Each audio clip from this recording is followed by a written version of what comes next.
Hello students, welcome to Mobius classes. So today we are going to start a new chapter और उस chapter का नाम मैं आपको बताने जा रहा हूँ। उसका नाम है स्ट्रक्चर ऑफ द एटम। ठीक है, तो केमिस्ट्री में चैप्टर जो थर्ड थी उसको मैं लास्ट में करवाऊँगा, क्योंकि केमिस्ट्री में आपको 4 ही चैप्टर टोटल पढ़ने हैं, तो जिसमें से फर्स्ट और सेकंड चैप्टर हम लोगों ने कंप्लीट अप कर लिया। और थर्ड चैप्टर जो है ये आपको पहले मैं फोर्थ चैप्टर समझा दूँ, उसके बाद मैं आपको थर्ड चैप्टर समझाऊंगा, क्योंकि पिछले साल भी मैंने इसी तरीके से मेथड को अडॉप्ट किया था और काफ़ी बच्चों का रिस्पांस जो था मुझे पॉजिटिव नज़र आया। ठीक है, तो हम लोग पहले ये थर्ड फोर्थ चैप्टर को पढ़ लेते हैं कि एटम का स्ट्रक्चर क्या है, जनरली एटम होते क्या हैं, बने हुए किस चीज़ से हैं, एटम्स का डिस्कवरी किसने किया, तो ये सब सारी चीज़ पढ़ लेते हैं हम लोग। उसके बाद हम लोग थर्ड चैप्टर पे आएंगे। ठीक है, तो अब हम स्टार्ट करते हैं। सबसे पहले हम आते हैं अपने फर्स्ट स्लाइड के ऊपर, और इस स्लाइड है जो इसमें हमारा फिगर आप देख सकते हो, आपको दिख रहा होगा, विजिबल भी होगा, राइट। यहाँ पे एक शब्द लिखा हुआ है एटम्स। अब यहाँ पे अगर बात आ रही है कि भाई एटम्स क्या होते हैं, अगर हिंदी में अगर हम इसकी बात करें, हिंदी में इसको क्या बोलते हैं, तो सबके वर्ड से ये फैमिलियर होंगे। इसको हम लोग बोलते हैं परमाणु। क्या बोलते हैं इसको? परमाणु। ठीक है, मैं हिंदी में नहीं लिख रहा हूँ, इंग्लिश में लिख रहा हूँ। ठीक है, तो आपको ये समझना है कि इसको हम लोग बोलते हैं क्या, परमाणु बोलते हैं हिंदी वर्ड में। तो अगर बात करते हैं एटम्स होता क्या है, एटम्स क्या है, इसके बारे में जानने की बात है। तो सबसे पहले देखिएगा, आपको जब चैप्टर थर्ड पढ़ाऊँगा तो आपको थोड़ा डिटेल तरीके में से बताएंगे कि एटम्स का डिस्कवरी जनरली जॉन डाल्टन ने किया था। इसके बारे में जॉन डाल्टन ने बताया था, तो ये पहले आप याद रखिएगा कि जॉन डाल्टन ने एटम्स के बारे में बताया था। लेकिन अगर हम इंडियन फ़िलोसोफ़र की बात करें, इंडियन फ़िलोसोफ़र में कन्नड़ से कोई एक व्यक्ति थे जिनका नाम शायद कन्नड़ करके कुछ है, तो उन्होंने बताया था एटम्स को, वो एटम्स नाम नहीं दिए थे उन्होंने, लेकिन उनके ये सारे फीचर्स के बारे में बताया था, और हिंदी में उन्होंने इसको बताया था परमाणु बोला था। क्या बोला था? परमाणु। ठीक है, तो अब समझते हैं एटम्स पहले होता क्या है। तो अगर आप चैप्टर 1 पढ़े मेरे से, तो उसमें आपको मैंने कुछ चीज़ें पढ़ाया लाइक दैट कि मैटर्स क्या होते हैं। ठीक है, मैटर के बारे में पढ़ाया, और आपको बताया कि मैटर एक ऐसे सब्सटेंस होता है जिसका क्या होता है, स्पेस ऑक्यूपाई करेगा और उसका अपना क्या होगा, वज़न होगा। तो आखिर ये मैटर बने हुए किससे से होते हैं? तो मैटर जो होता है छोटे छोटे सब्सटेंस से, बोल सकते हैं टीनी टीनी पार्टिकल्स से बना हुआ है, जिसको हम लोग क्या बोलते हैं, एटम बोलते हैं। क्या बोलते हैं? एटम। तो अगर हम यहाँ पे मैटर को, अगर हम बात यहाँ पे मैटर की हमको बात नहीं करना है, हमें बात करना है किस चीज़ की, एटम्स की, तो वो हम लोग समझेंगे। ठीक है, तो वो हम लोग समझेंगे एटम्स क्या होते हैं। तो यहाँ पे मैं कुछ आपको लिखते जाऊँगा और आपको इसी चीज़ को आपको याद रखना है। कुछ चीज़ें मैं सोचा कि आपको लिख करके भी समझा दूँ, हर चीज़ प्रिंटेड जा रहा है तो आप लोग भी थोड़ा बोर हो जाओगे। ठीक है, तो एटम्स क्या होते हैं, तो इसका हम आपको डेफिनेशन में बताता हूँ। पहले मैं बोल दे रहा हूँ, फिर आपको लिखने में या समझाने में मुझे अच्छा लगेगा। तो एटम्स जो होते हैं ना, ये कि स्मॉलेस्ट टीनी पार्टिकल्स होते हैं मैटर के। ठीक है, जिसको हम क्या कर सकते हैं कि छोटे पार्ट्स में, मतलब उसको और हम डिवाइड नहीं कर सकते, मतलब हम ये ऐसे भी एक्सप्लेन कर सकते हैं दैट कैन नॉट बी या which can not be divided into या डिवाइडेड फर्दर, मतलब उसको और हम डिवाइड नहीं कर सकते, उसको हम लोग क्या बोलते हैं, एटम बोलते हैं। क्या बोलते हैं उसको? एटम। जो एटम जो होता है ना हमारा, ये क्या होता है, एक मैटर का बिल्डिंग ब्लॉक होता है। जैसे हम सेल पढ़े थे ना क्लास 9 में, ठीक है, या क्लास 8 में आप सेल पढ़े थे, तो सेल में हम उन्होंने देखा था कि सेल क्या है, building block of the organism है। मतलब उसके क्या होता है, कोई भी ऑर्गेनिज्म जो बिल्डअप है वो किसकी वजह से, that is because of cell की वजह से। तो यहाँ पे भी उसी तरीके से सवाल उठता है, जो हमारा एटम होता है ना, वो मैटर का क्या है, बिल्डिंग ब्लॉक। मतलब कोई भी ऐसा मैटर नहीं है जो क्या है आपका पार्टिकल्स का नहीं बना हुआ या एटम्स का नहीं बना हुआ। सारे जो मैटर हैं वो आपके छोटे छोटे पार्टिकल्स से बने हुए, जिसको हम लोग क्या बोलते हैं, एटम्स बोलते हैं। क्या बोलते हैं इसको? एटम्स। तो यहाँ पे अब इसका डिफाइन मैं आपको कर देता हूँ, वो आप देखिएगा। द स्मॉलेस्ट टिनी पार्टिकल्स किसका, of matter which cannot be या कांट बी डिवाइडेड फर्दर, मतलब उसको और अब डिवाइड नहीं कर सकते, तो उसको हम लोग क्या बोलते हैं, एटम्स बोलेंगे। क्या बोलेंगे इसको? एटम्स बोलेंगे। ठीक है, अब आपको ये भी मैंने बताया है जनरली इस पॉइंट बाय पॉइंट कि एटम्स के बारे में अगर कुछ पॉइंट्स जानना है तो मैं 4-5 पॉइंट आपको बता दूंगा, जो कि आपके लिए बेनिफिशियल होगा। ठीक है, जो आपका हमारा जो एटम होता है, या बोल सकते हो इट इज़ द, जो होता है ना, it is the smallest building block, मतलब बिल्डिंग ब्लॉक ऑफ मैटर। ठीक है, जो मैंने अभी आपको बताया। अब जनरली जो हमारे जो एटम्स होते हैं ना, ठीक है, वो कंसिस्ट होते किससे से, हेवनली पॉजिटिव चार्ज्ड न्यूक्लियस से। अब यहाँ पे न्यूक्लियस क्या है, तो यहाँ पे आपको ये कंफ्यूज नहीं करना है, सेल वाला न्यूक्लियस नहीं है ये, वो बायोलॉजी में न्यूक्लियस था, वो सेल के अंदर न्यूक्लियस था, और ये जो हमारा एटम्स के अंदर न्यूक्लियस है। न्यूक्लियस का डिस्कवरी किसने किया, इसका डिस्कवरी रदरफोर्ड ने किया था। वो मैं आपको आगे नेक्स्ट वीडियो में पता चल जाएगा जब हम लोग रदरफोर्ड के बारे में पढ़ेंगे तब, ठीक है। तो अभी यहाँ पर सिर्फ ये समझना है आपको कि जो हमारा एटम होता है ना, यानी कि हम लिख सकते हैं कि an atom consist of heavenly positively charged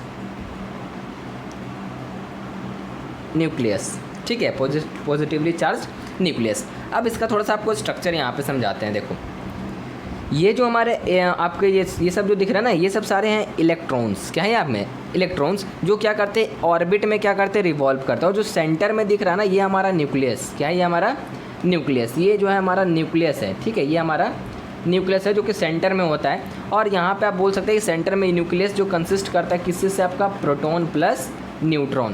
proton और न्यूट्रॉन जो होते हैं वो सेंटर में यानी कि न्यूक्लियस में क्या होते हैं, मौजूद होते हैं। इसीलिए यहाँ पे आपका ये शब्द क्या कह रहा है कि हमारा जो एटम जो होता है वो कंसिस्ट करता है हेवनली पॉजिटिवली चार्ज न्यूक्लियस, मतलब कि उसके जो न्यूक्लियस जो होते हैं ना पॉजिटिवली होते हैं, क्योंकि यहाँ पे P+N, ये P+N होता है, P for proton, N for neutron. Neutron मतलब होता है नो चार्ज, क्या होता है, नो चार्ज। वो कैसे अभी हम आपको एक्सप्लेन करेंगे, ठीक है।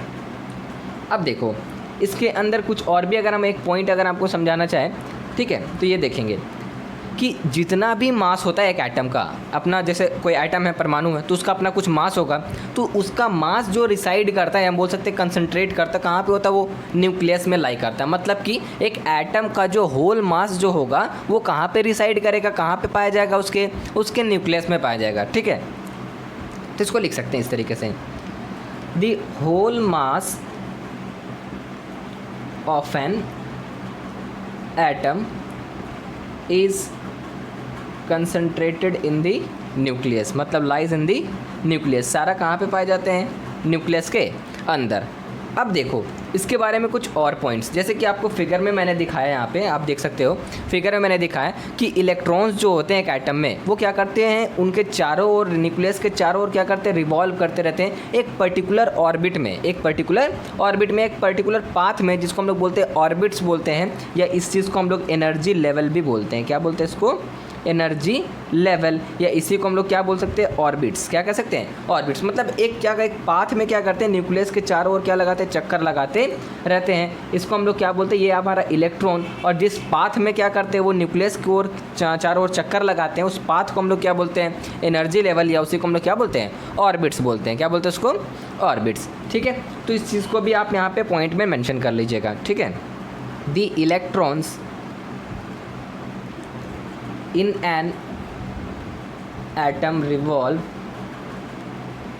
कहाँ पे, around the nucleus, ठीक है, around the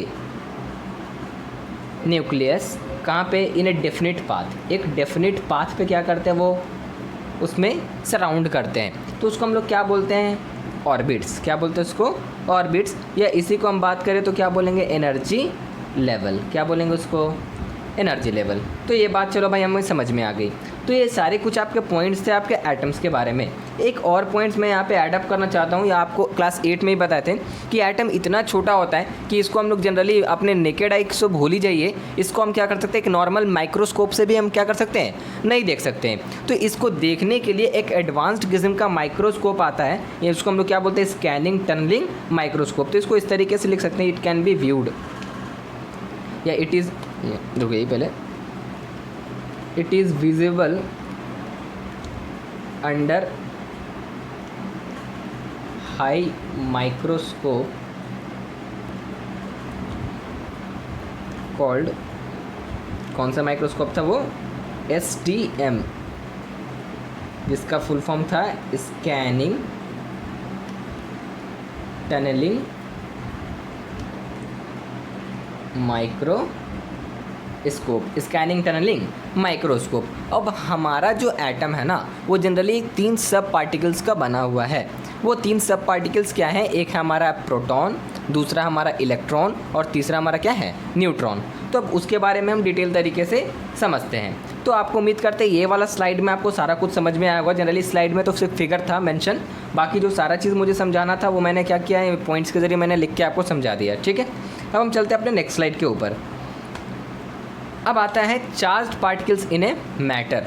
तो यहाँ पे देखिएगा कि मैंने बताया कि एटम्स हैव 3 टाइप्स ऑफ सब एटॉमिक पार्टिकल्स। ये आप कह सकते हो कि जनरली एक एटम जो है वो बना होता है 3 सब एटॉमिक पार्टिकल्स का। वो कौन कौन से? एक होते हैं इलेक्ट्रॉन्स, दूसरे होते हैं आपके प्रोटॉन्स, और तीसरे क्या होते हैं आपके न्यूट्रॉन्स। क्या होते हैं? न्यूट्रॉन्स। इलेक्ट्रॉन्स जो होते हैं वो नेगेटिवली चार्ज पार्टिकल्स होता है, प्रोटॉन जो होता है वो पॉजिटिवली चार्ज पार्टिकल होता है, और न्यूट्रॉन जो होता है इसमें नो चार्ज, मतलब इसमें कोई भी चार्ज मौजूद नहीं होते, कोई भी चार्ज मौजूद नहीं होते। तो हमें ये समझ में आया कि इलेक्ट्रॉन्स जो होंगे हम वो नेगेटिवली चार्ज, प्रोटॉन्स जो होंगे पॉजिटिवली चार्ज, न्यूट्रॉन जो होंगे नो चार्ज, मतलब जिसमें कोई चार्ज नहीं होगा, न्यूट्रल आप कह सकते हो इसको। अब यहाँ पे एक समझने वाली बात है ये कि कैसे हम इसको इलेक्ट्रॉन्स को हम नेगेटिवली चार्ज कह दिए और कैसे हम इसको प्रोटॉन को पॉजिटिवली चार्ज कह दिए, कैसे न्यूट्रॉन को मतलब नो चार्ज कह दिए। कुछ तो भाई रीज़न होगा।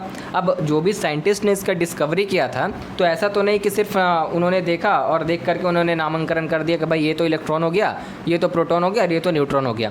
तो यहाँ पे जो बात होती है क्लास 9 की अगर हम बात करें तो आपको 9 क्लास में जनरली कहीं नहीं एक्सप्लेन करते हैं यहाँ पे कि वो उसको न्यूट्रॉन क्यों बोलते, उसको प्रोटॉन क्यों नाम पड़ा, इलेक्ट्रॉन क्यों नाम पड़ा। अगर आपको जनरली कोई एक्सप्लेन भी करेगा तो सिर्फ बता दें कि कैथोड रे का एक्सपेरिमेंट हुआ था जिसमें ऐसे ऐसे किया गया था, ये ट्यूब के जरिए किया, लेकिन डीपली को एक्सप्लेन जल्दी कोई नहीं करते हैं कि ये आखिर कैसे होता है फेनोमेना।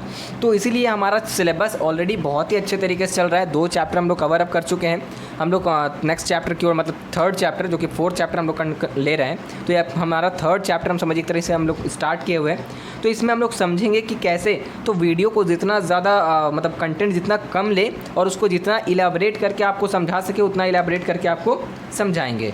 ठीक है, उम्मीद करते हैं आपको चीज़ें आपको समझ में आएंगी, तो आप ध्यान से थोड़ा कोप अप कीजिएगा। ठीक है, तो इलेक्ट्रॉन्स, प्रोटॉन्स और न्यूट्रॉन्स के बारे में पता चल गया। तो इलेक्ट्रॉन जो होंगे नेगेटिवली चार्ज होंगे जिसको हम लोग डिनोट करते हैं E- से, प्रोटॉन पॉजिटिवली चार्ज होते हैं जिसको डिनोट करते हैं P+ से, और न्यूट्रॉन जो होते हैं नोट चार्ज जिसको डिनोट करते हैं हम लोग N से।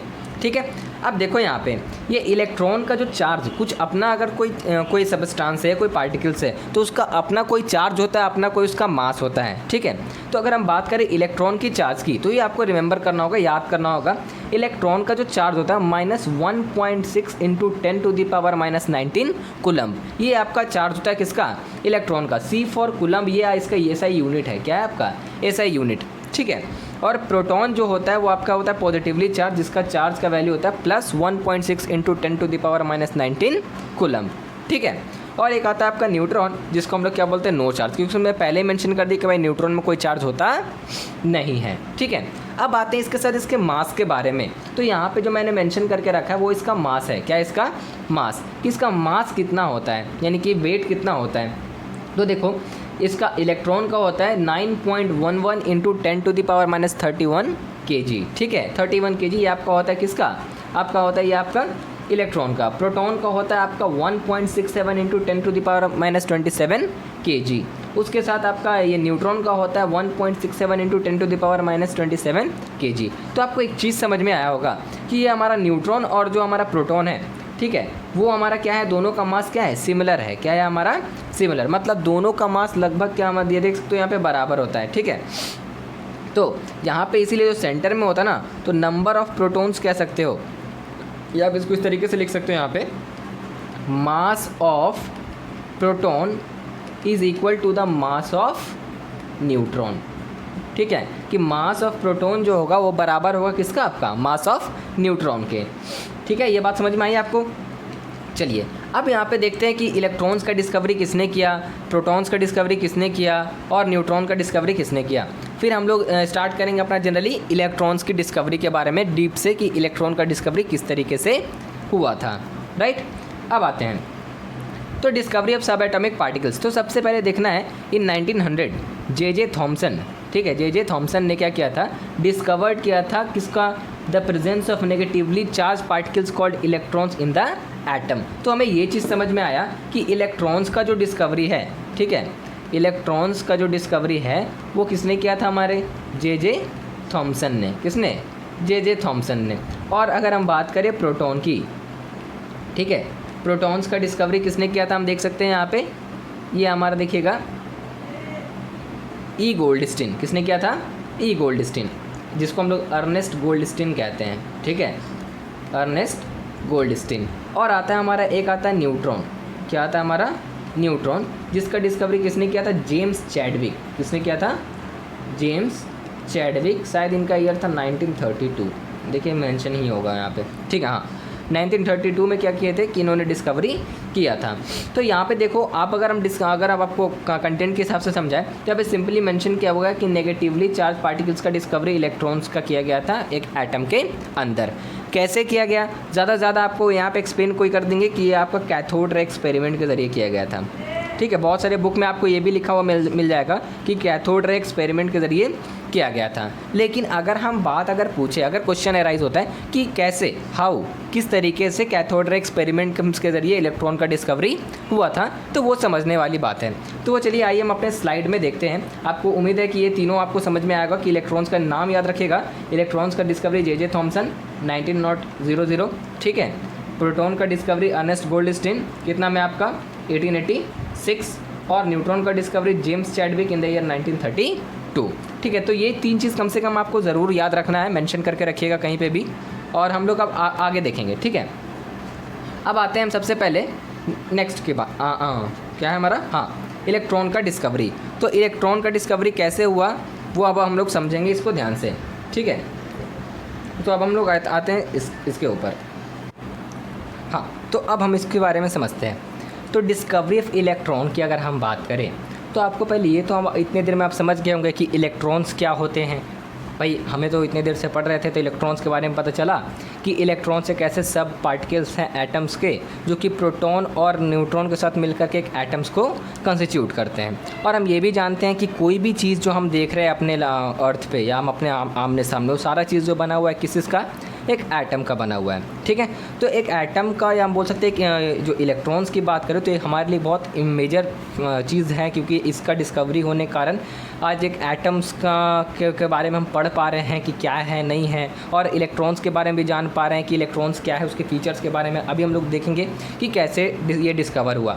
तो हमें ये पहले जब हम बात करें कि बहुत पहले की बात, जब इसका डिस्कवरी हो रहा था तो उसके पहले तो सब ये जानते थे कि एटम्स, कि चार्जेस दो तरीके के होते हैं, एक प्रोटॉन, एक पॉजिटिव और दूसरा नेगेटिव। लेकिन कोई ये नहीं जानता था कि पॉजिटिव को क्या प्रोटॉन बोलते हैं, या नेगेटिव को क्या हम लोग इलेक्ट्रॉन बोलते हैं, ठीक है। और न्यूट्रॉन का तो उस समय कोई जिक्र ही नहीं था, ठीक है।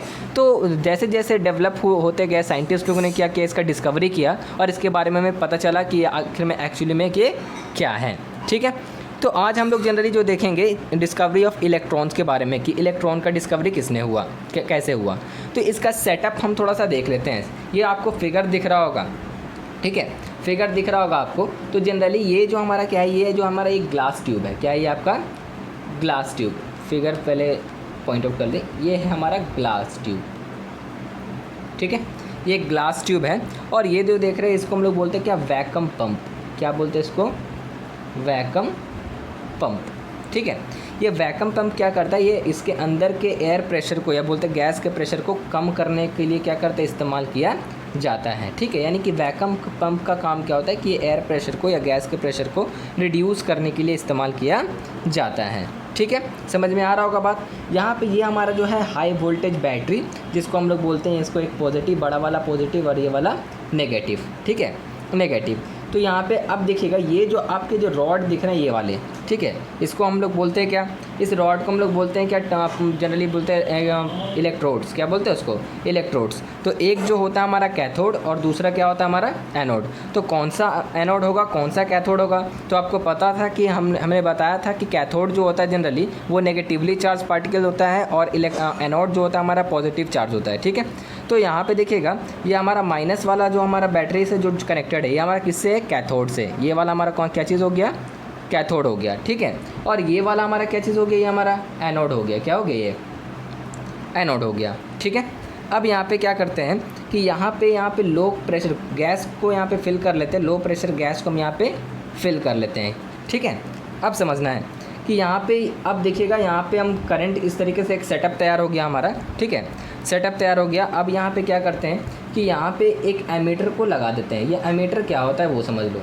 एमीटर के बारे में जब इलेक्ट्रिक करंट के बारे में आप पढ़ोगे तो आपको पता चलेगा एमीटर का रोल क्या होता है। ये इलेक्ट्रिक करंट के फ़्लो को बताता है कि करंट उसमें कोई भी सर्किट में फ़्लो कर रहा है या नहीं कर रहा है। ठीक है, तो यहाँ से क्या करते हैं कि जैसे ही हम यहाँ से एक सर्किट को कनेक्ट कर दिए तो यहाँ पे क्या किया, जब ये प्लग कर दिया गया हमारा हाई वोल्टेज सोर्स है, ये क्या है हमारा हाई वोल्टेज सोर्स। ठीक है, हाई वोल्टेज सोर्स से हम कनेक्ट कर दिए इसको। अब क्या किए कि जैसे ये सेटअप हम कंप्लीट कर दिए तो क्या हुआ, करंट इससे फ़्लो करना शुरू कर दिया। करंट किससे फ़्लो करना, इससे फ़्लो करना शुरू कर दिया। आपको पता है करंट का डायरेक्शन जो मैंने बताया था अभी कि करंट जो क्या करता है, पॉजिटिव से नेगेटिव टर्मिनल की ओर क्या करता है, वो फ़्लो करता है। तो अब यहाँ पे क्या होगा, जैसे ही हम लोग हाई वोल्टेज सोर्सेज को कनेक्ट कर देंगे तो करंट इसमें फ़्लो करने लगेगा। और यहाँ पे ये जो एमीटर है ये इंडिकेट करेगा कि क्या कर रहा है, करंट किसी सर्किट में रेगुलरली मतलब कि कंटिन्यूस क्या कर रहा है, फ़्लो कर रहा है। तो यहाँ पे क्योंकि ये एमीटर में होता है, एक मीटर को लगा होता है जो कि क्या होता है, डिफ्लेक्शन शो करता है। मतलब एक कांटा होता है जो कि डिफ्लेक्शन शो करता है, जिससे पता चलते रहता है कि इसका कंटिन्यूस डिफ्लेक्शन के कारण कि उससे करंट रेगुलरली फ़्लो कर रहा है। लेकिन आप लोग पढ़े होंगे कि करंट में हम लोग दो चीज़ आपको पढ़ाए थे कि एक आता है हमारा ओपन सर्किट के बारे में और एक आता है क्लोज सर्किट। तो यहाँ पे देखो कि इस तरीके से यहाँ से ये अटैच है इस तरीके से, लेकिन यहाँ पे देखो यहाँ पे ये सर्किट कोई भी कनेक्टेड है क्या, ये नहीं, यहाँ पे सर्किट कनेक्टेड नहीं है। लेकिन फिर भी ये एमीटर में क्या दिखा रहा है कि यहाँ पे करंट कुछ ना कुछ क्या कर रहा है, करंट हमारा रेगुलर फ्लो कर रहा है। तो यहाँ पे माइंड में एक चीज़ हमारी बात आती है कि यहाँ पे कुछ ना कुछ तो है इसके बीच में जो कि क्या कर रहा है कि इलेक्ट्रिक सिटी को या इलेक्ट्रिक करंट को फ्लो करने में क्या कर रहा है, मदद कर रहा है, हेल्प कर रहा है। तो आखिर आइडेंटिफाई करना ऐसा क्या चीज़ है यहाँ पे जो कि क्या कर रहा है कि इलेक्ट्रिक करंट को फ्लो करने में यहाँ पे मदद कर रहा है। क्यों, ठीक है, अब यहाँ पे समझना है। तो यहाँ पे क्या करते हैं हम लोग कि सबसे पहले क्या करते हैं कि यहाँ पे एक ये जो रीजन है, यहाँ पे कलर चेंज करते रहे, ये जो रीजन है यहाँ पे इसको कोटिंग करते हैं। किस चीज़ से कोटिंग करते हैं हम, देखो यहाँ पे कोटिंग कर रहे हैं हम फ्लोरेसेंट मटेरियल से।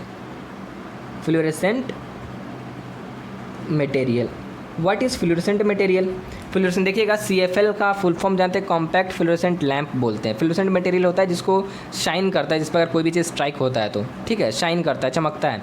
तो यहाँ पे क्या किया, यहाँ पे कोटिंग कर दिए। और ये जो हमारा रीजन था, ठीक है, ये जो रीजन था यहाँ पे हम क्या करते हैं, यहाँ पे हम इस इलेक्ट्रोड पे क्या करते हैं, एक छोटा सा होल कर देते हैं। क्या कर देते हैं, एक होल कर दिए। ठीक है, अब यहाँ पे क्या हुआ कि जैसे ही हम यहाँ पे करंट फ्लो कर रहा था तो यहाँ से हमें महसूस हुआ कि यहाँ पे अगर यहाँ पे हम इसको अगर यहाँ से कुछ ना कुछ पास करता है इस तरीके से, ठीक है, तो यहाँ पे इस पर स्ट्राइक करने के बाद ये चमकता है यहाँ पे, लेकिन यहाँ पे कोई चमक देखने को नहीं मिला। मतलब जैसा का था वैसा का वैसा ही रह गया। ठीक है, जब हम यहाँ पे बात करें कि फर्स्ट स्टेप हम क्या लिए तो हमें पता चला कि ये प्लस से, यानी कि हम बात करें एनोड से कैथोड में तो कुछ फ्लो नहीं कर रहा है, ये तो हमें पता चल गया। क्योंकि जब अगर यहाँ से कुछ ना कुछ पास कर रहा था, इस तरीके से बात कर रहे हैं, ठीक है, तो यहाँ पे अगर कुछ पास करता तो यहाँ पे स्ट्राइक करता, इस रीजन पे स्ट्राइक करता। ठीक है, इस रीजन पे स्ट्राइक करता। अब स्ट्राइक करने के क्रम में क्या होता है कि यहाँ पे स्ट्राइक करता तो यहाँ से लाइट निकलता, लेकिन लाइट तो यहाँ पे निकला नहीं, लाइट निकला नहीं। तो इसका मतलब ये पता चला कि इस एनोड से कैथोड तो कुछ भी फ्लो नहीं कर रहा है। सेम प्रोसेस हमें क्या करना है कि अब हमें क्या करना है कि हम एनोड के साइड में ये ग्लास ट्यूब में क्या करते हैं, हम यहाँ पे इसको कोट कर देते हैं, कोटिंग कर देते हैं फ्लोरेसेंट मटेरियल से। ठीक है, इस तरीके से फ्लोरेसेंट मटेरियल से हम यहाँ पे कोटिंग कर दिए।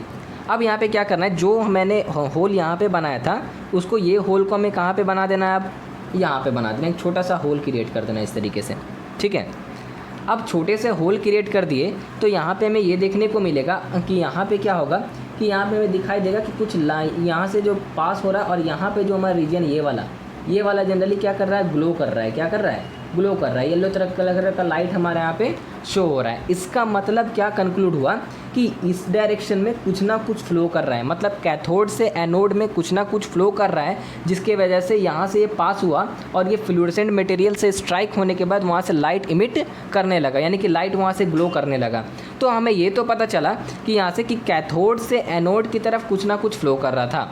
तो यहाँ पे जनरली यहाँ जो फ्लो कर रहा था वो हमारा कैथोड से एनोड की तरफ फ्लो कर रहा था, इसीलिए इसका नाम यहाँ पे क्या रखा गया, कैथोड रेस। क्या रखा गया, कैथोड रेस। क्योंकि वो फ्लो कहाँ से कर रहा था, वो इमर्ज कर रहा था कहाँ से, कैथोड से, और कहाँ तक जा रहा था वो हमारा एनोड तक। तो हमें ये तो पता चल गया कि ये भाई ये क्या चीज़ है हमारा, ये कैथोड रेस है। ठीक है, अब क्या करते हैं कि इसमें कुछ और टेस्ट करने के लिए क्या करते हैं, ये जो मटेरियल, ठीक है, ये जो मटेरियल है, ये जो हमारा इलेक्ट्रोड्स है, इसको हम चेंज करते हैं। ये अभी हमारा रॉड का था, या हम बोल सकते हैं आयरन का था, कोई भी मेटल का था। अब दूसरे मेटल का हम इलेक्ट्रोड्स को यहाँ पे इंसर्ट करते हैं, तब भी हम क्या देखते हैं कि यहाँ पे कोई चेंजेस देखने को नहीं मिलता। जैसे वो फ्लो कर रहा था वैसा ही वो फ्लो कर रहा है। तो हमें एक चीज़ समझ में आया कि ये जो हमारा इलेक्ट्रॉन जो है, ठीक है, वो किसी भी मटेरियल पे डिपेंड नहीं करता। मतलब कि सारे मटेरियल में इसका प्रॉपर्टीज़ क्या होगा, सेम टू सेम रहेगा। किसी भी मटेरियल पे इसका प्रॉपर्टी क्या होगा, बदलेगा नहीं। तो हमें एक पॉइंट कह सकते हैं कि इलेक्ट्रॉन जो होते हैं ना, वो सभी element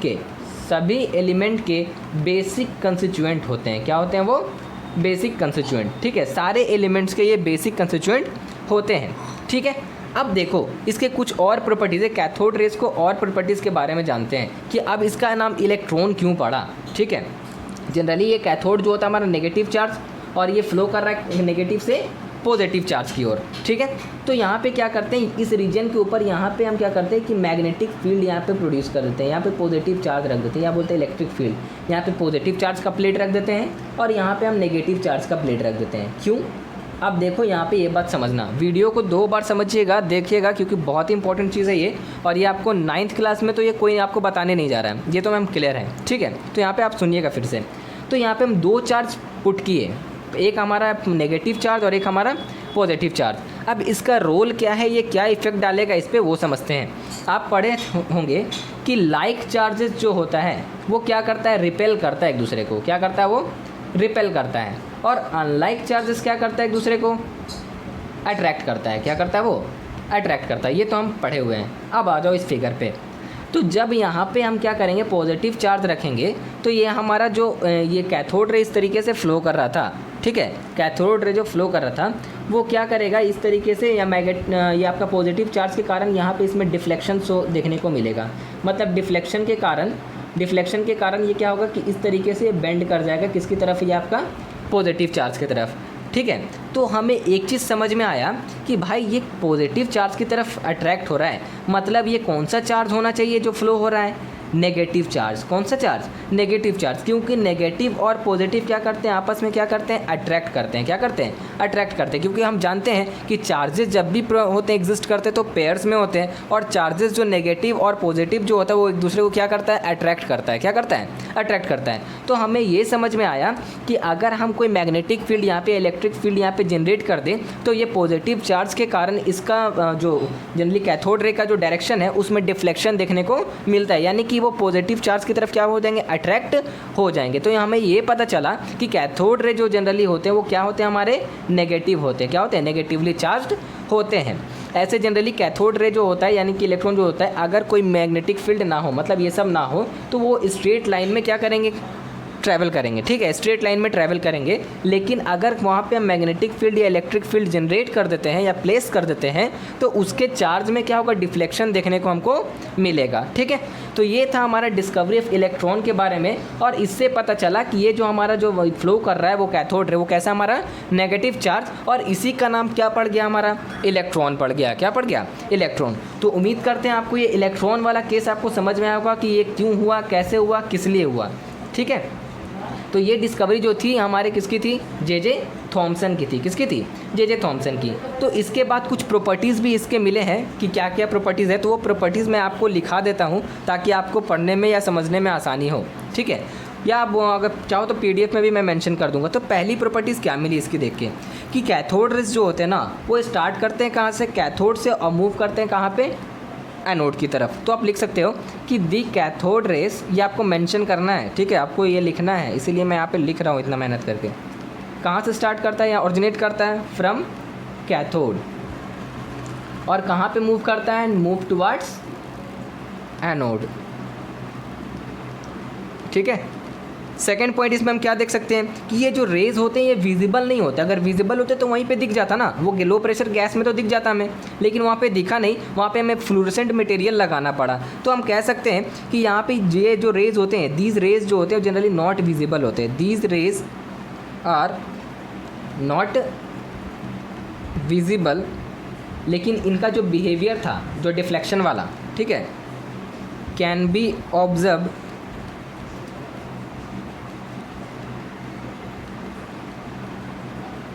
with the help of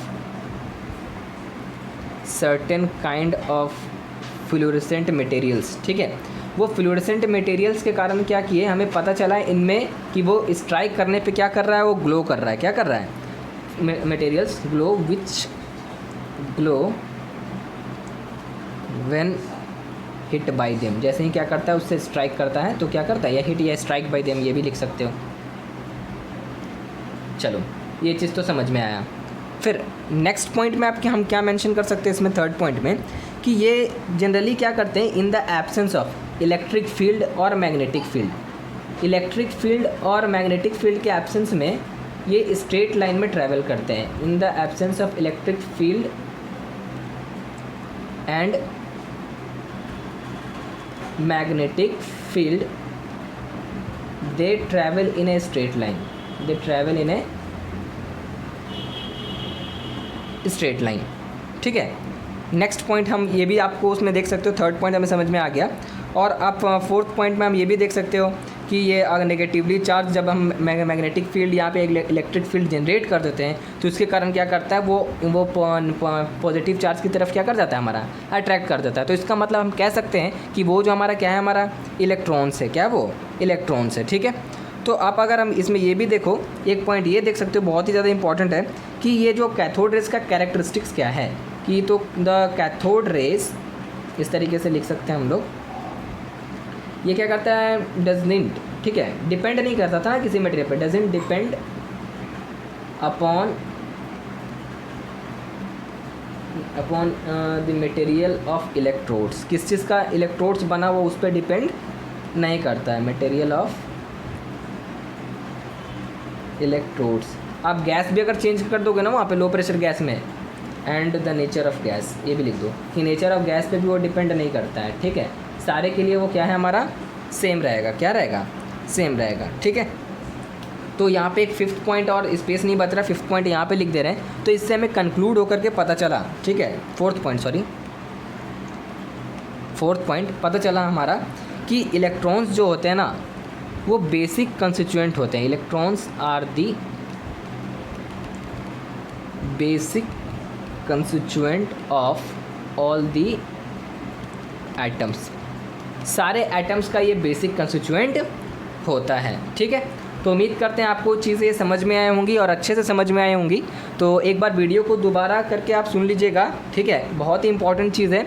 और इसी तरीके से आपको एक दिन में हम प्रोटॉन बताएंगे, एक दिन आपको न्यूट्रॉन के बारे में भी हम एक्सप्लेन करेंगे। उसके बाद हम लोग गोल्डस्टीन रदरफोर्ड के बारे में देखेंगे कि वो अल्फ़ा स्कैटरिंग वाला भी हम लोग पढ़ेंगे। तो 1 बाय 1 करके हम लोग देखेंगे। उम्मीद करते हैं आज का सेशन आपको पसंद आया होगा। और आज का सेशन तो हम बात करते हैं बहुत ही ज़्यादा इंपॉर्टेंट है, तो इसीलिए इसको दबा करके शेयर कीजिएगा। और जितना ज़्यादा अच्छा लगता है उतना ही ज़्यादा आप थम्स अप कीजिए, बार बार बोलना ना पड़े।